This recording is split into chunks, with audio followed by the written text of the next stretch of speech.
नमस्कार विद्यार्थी मित्रांनो, इतिहास मालिका या यूट्यूब चॅनलमध्ये आपल्या सर्वांचं पुन्हा एकदा हार्दिक स्वागत. मी आहे निलेश तरकसे, साने गुरुजी निवासी, प्राथमिक माध्यमिक विद्यालय केज इथे सहशिक्षक आहे.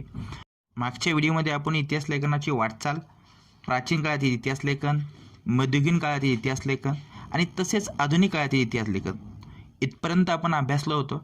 आज आपण या व्हिडिओमध्ये अभ्यासणार आहोत भारतीय इतिहास लेखन, विविध तात्विक प्रणाली. सुरुवातीला माहिती घेऊयात आपण वसाहतवादी इतिहास लेखन. वसाहतवादी इतिहास म्हणजे मुळात दुसऱ्याने लिहिलेला इतिहास.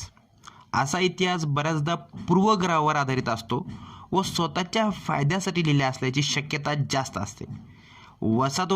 भारतात वसाहतवादी इतिहास ब्रिटिश अधिकाऱ्यांनी आणि ख्रिश्चन धर्मप्रचारांनी लिहिलेला होता. आपण जर तो अभ्यासला तर आपल्याला स्पष्टपणे भारतीय संस्कृतीचा उल्लेख गौण दर्जाचा आढळतो, म्हणजे पाहावयास मिळतो.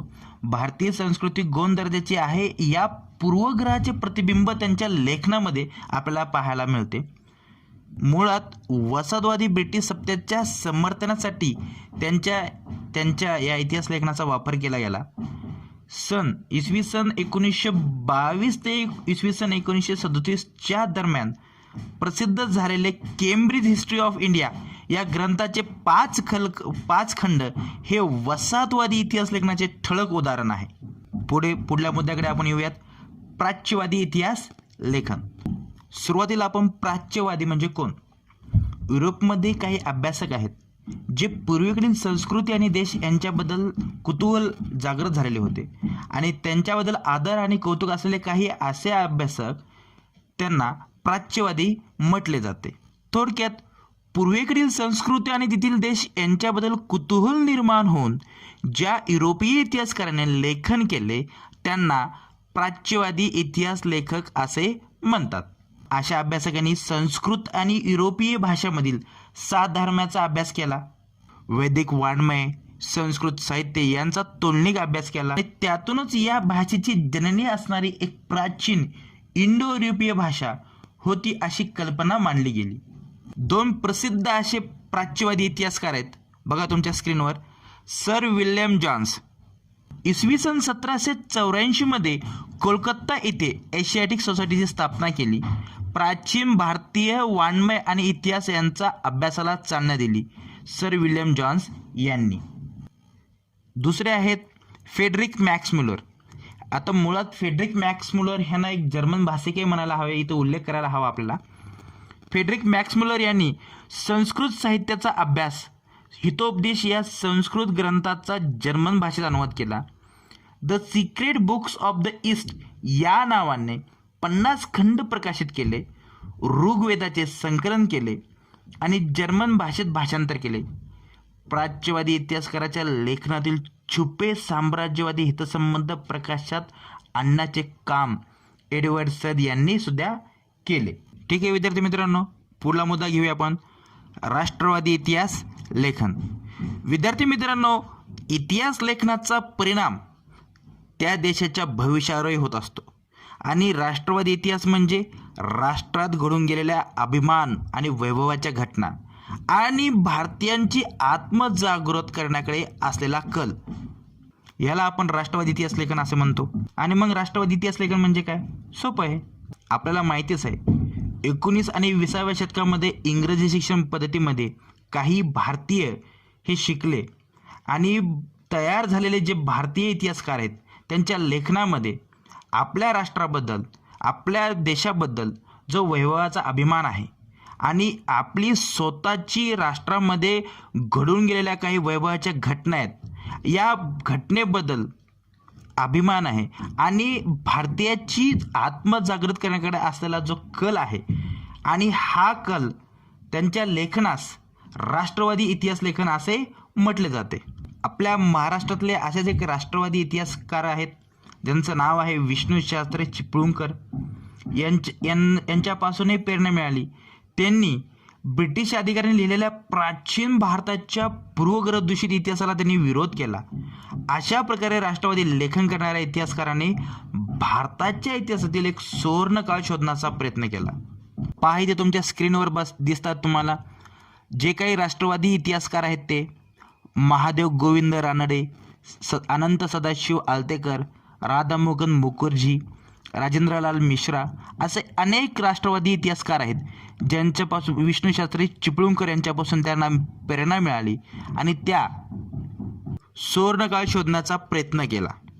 माहिती आहे का तुम्हाला मध्ये बघा, त्यामुळे तुम्हाला पाहायला मिळेल the rise of the Maratha power हा ग्रंथ आहे. हा प्रसिद्ध ग्रंथ न्यायाधीश महादेव गोविंद रानडे यांनी लिहिलेला असून यामध्ये त्यांनी मराठा सत्तेच्या उदयाची पार्श्वभूमी मांडली.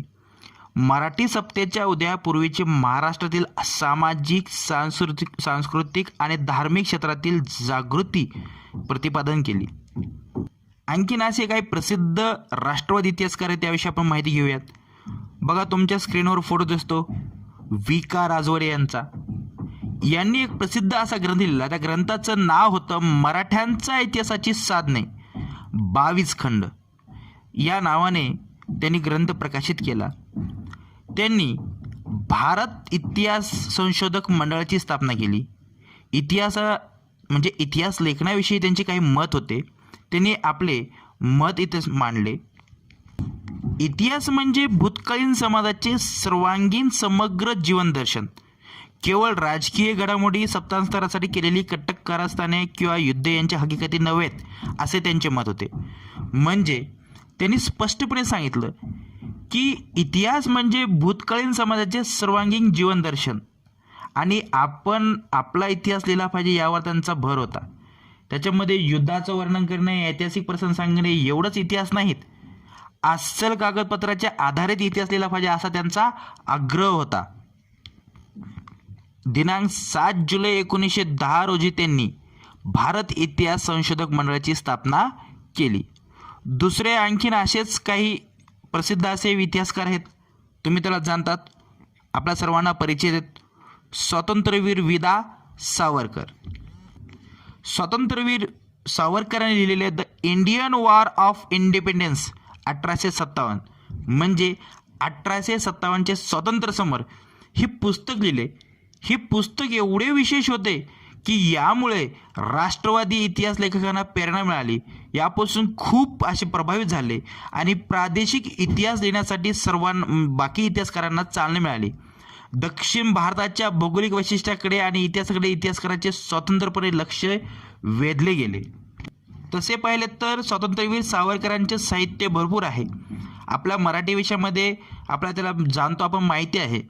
त्यांनी लिहिलेले सागरा परान तळमळला, स्वतंत्रपणे भगवते यासारख्या अशा अनेक कविता आहेत.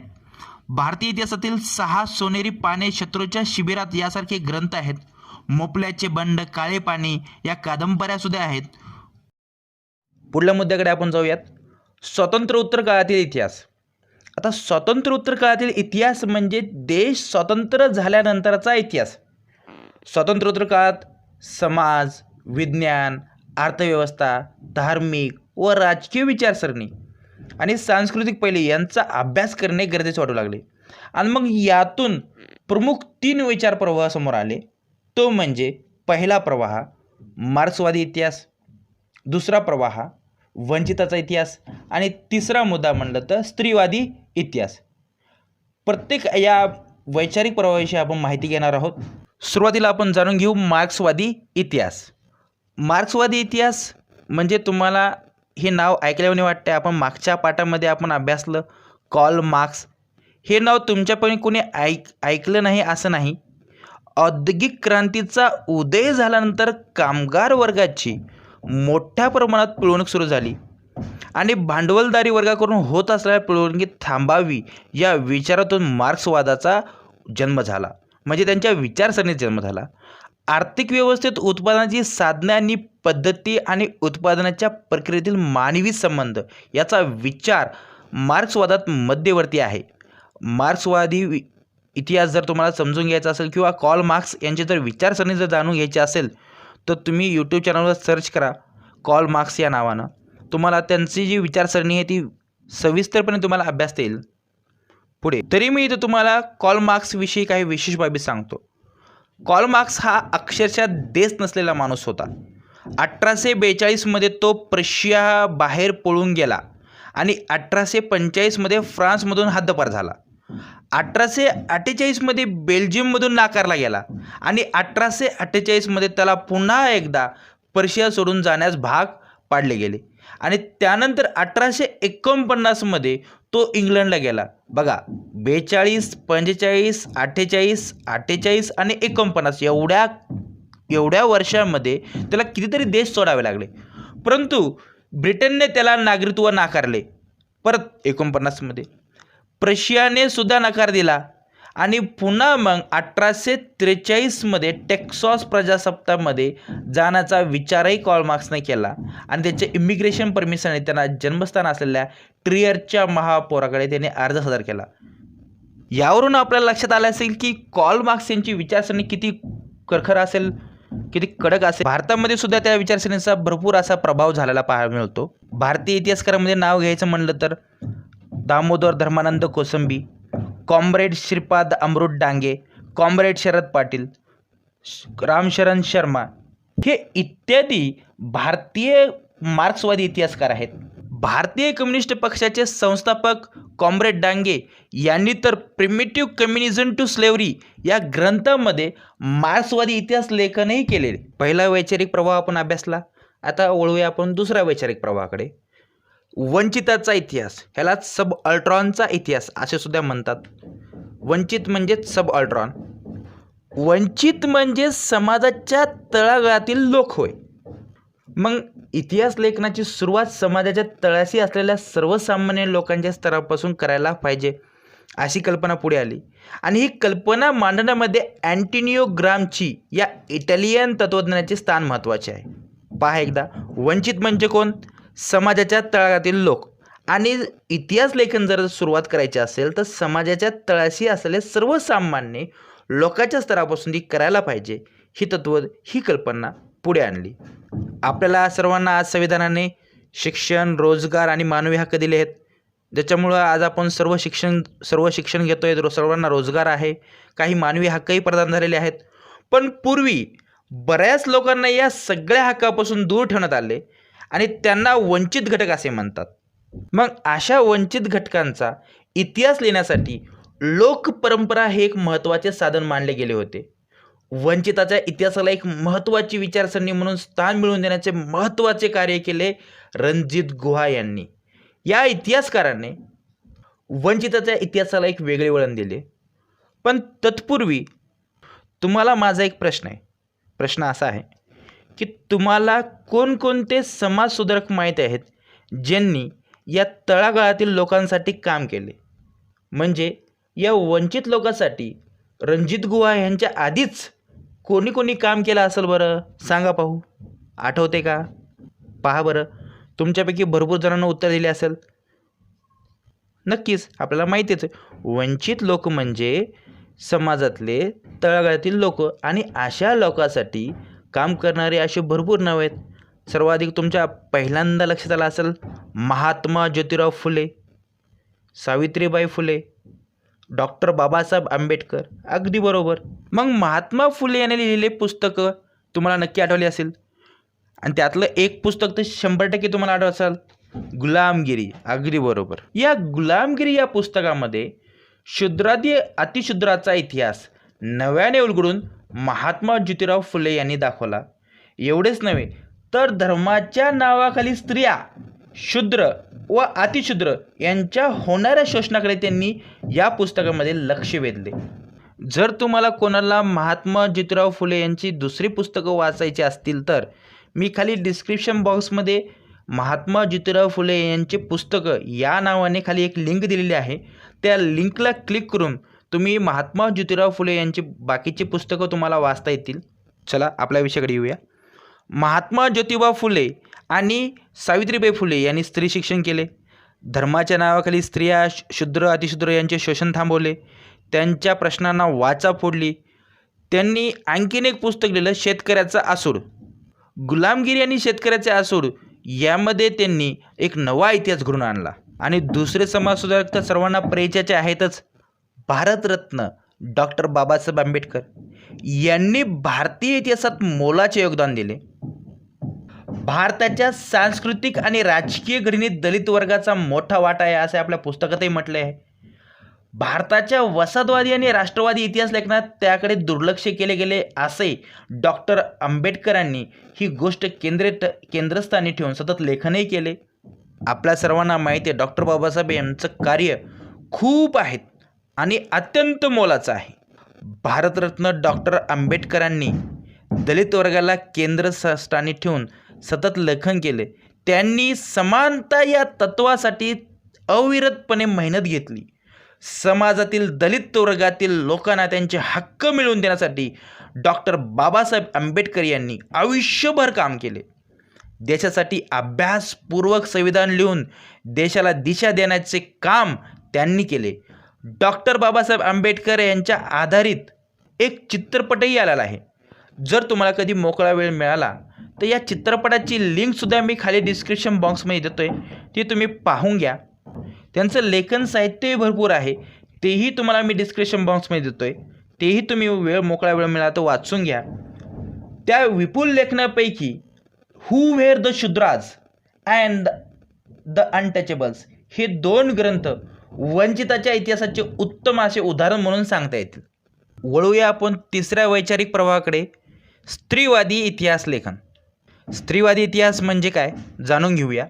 आपल्याला माहितीच आहे विद्यार्थी मित्रांनो, सुरुवातीच्या म्हणजे प्रारंभीच्या काळात पुरुष इतिहासकार असल्यामुळे स्त्रियांच्या कामगिरीकडे दुर्लक्ष झालेला वर प्रकाश टाकणे अत्यंत आवश्यक होते. मग सुरुवातीला जे काही पुरुष अभ्यासक असल्यामुळे भारतातील जे इतिहासातील स्त्रियांचे स्थान हे दुय्यम म्हणजे थोडक्यात दुर्लक्षित राहिल्यासारखं आहे. स्त्रियांनी निर्माण केलेल्या साहित्याचं संशोधन आणि संकलन करणे अत्यंत महत्त्वाचे होते. इतिहासातील स्त्रियांच्या स्थानांचे नव्याने विचार करणे हे देखील गरजेचे होते. यामुळे भारतातील स्त्रियांच्या स्थानाचा विचार नव्याने होणे आवश्यक होते. यामध्ये प्रामुख्याने आपल्याला पाहावयास मिळेल की 2 स्त्रीवादी इतिहास लेखिका आहेत. त्यांचं नाव आपण घेऊ शकतो. एक म्हणजे ताराबाई शिंदे आणि दुसरं आहे पंडिता रमाबाई. ताराबाई शिंदे यांनी 1882 मध्ये स्त्री पुरुष तुलना हे प्रसिद्ध ग्रंथ लिहिला. या ग्रंथ पुरुषप्रधान व्यवस्था आणि जाती व्यवस्थेला त्यांनी विरोध केला. यातली विशेष गोष्ट अशी आहे की भारतातल्या पहिल्या स्त्रीवादी इतिहास लेखन असणारा हा पहिला ग्रंथ आहे. त्या ग्रंथाचं नाव आहे स्त्री पुरुष तुलना. दुसरं आहे स्त्रीवादी इतिहास लेखिका, त्यांचं नाव आपण घेऊ शकतो पंडिता रमाबाई. यांनीसुद्धा सन 1888 मध्ये द हायकास्ट हिंदू वुमन हा ग्रंथ लिहिला. हा ग्रंथ स्त्रियाच्या जीवनावरील ग्रंथ आहे. स्वातंत्र्योत्तर काळात झालेले लेखन, स्त्रियांना असणारी घरची वागणूक, त्यांच्या राजकीय समतेचा हक्क यासारख्या अनेक विषयावर केंद्रित झाले. फारच अलीकडच्या काळात जर पाहिलं तर मीरा कोसंबी ह्या लेखनात crossing threshold feminist access in social history या पुस्तकाचा उल्लेख करता येईल. महाराष्ट्रात असे अनेक स्त्रीवादी इतिहास लेखक आहेत. त्यांचे नाव जर घ्यायचं झालं तर पंडिता रमाबाई, भारतातले पहिला कार्यरत स्त्री डॉक्टर, रखमाबाई यासारख्या स्त्रियांचा जीवनावरही निबंध आहेत. महाराष्ट्रामध्ये दलित स्त्रियांच्या दृष्टिकोनातून सामाजिक वर्ग आणि जात इत्यादी बाबीचाही स्तंभात लेखन केलेले आहेत. त्यामध्ये जर नाव घ्यायचं म्हटलं तर शर्मिला रेंगे यांचं लेखन महत्त्वाचं आहे. Writing caste and writing gender, reading Dalit women's testimonios यामध्ये दलित स्त्रियावर आत्मचरित्र त्यांनी लिहिलेल्या निबंधाचे संकलन आहे. विशिष्ट विचार प्रणालीचा आश्रय न घेता इतिहास लिहिणाऱ्यामध्ये सर यदुनाथ सरकार, सुरेंद्रनाथ सेन, रियाज सत्कार, गो स सरदेसाई, त्र्यंबक शंकर शेजवलकर यांचाही नामोल्लेख करावा लागेल. एक नाव आलं ह्याच्यामध्ये बघा, तुम्हाला माहिती आहे का, हे तुमच्यामध्ये पण दिलं, गोविंद सखाराम सरदेसाई उर्फ रियाज सत्कार. मराठी रियासत प्रकाशित करून मराठी इतिहास लेखन क्षेत्रात मोठी कामगिरी त्यांनी केली. त्यांचे हे कार्य एवढे लोकप्रिय झाले की समाज त्यांना रियासतकार या नावाने ओळखू लागले. मराठ्यांचा समग्र इतिहास अनेक खंडात त्यांनी प्रकाशित केला आहे. तसेच अलीकडच्या काळात यदी फडके, रामचंद्र गोवा यांनीही संशोधन करून आधुनिक इतिहास लेखनात महत्त्वाची कामगिरी बजावली. अशा प्रकारे भारतीय इतिहास लेखनावर भारतात उदयाला आलेल्या सामाजिक आणि राजकीय चळवळीचा प्रभाव होता हे आपण पाहिले. यांच्या बरोबरीने भारतीय इतिहास लेखनाच्या परंपरा स्वतंत्रपणे आणि समृद्धपणे विकसित होत गेलेली दिसते. ही संपूर्ण माहिती आपण या प्रकरणामध्ये पाहिली. ठीक आहे, आज आपण इथे थांबूयात. व्हिडिओ आवडल्यास लाईक करा, कमेंट करा, शेअर करा आणि पाहत राहा इतिहास मालिका. धन्यवाद. व्हिडिओ बघितल्याबद्दल सर्वांचे मनपूर्वक आभार. धन्यवाद.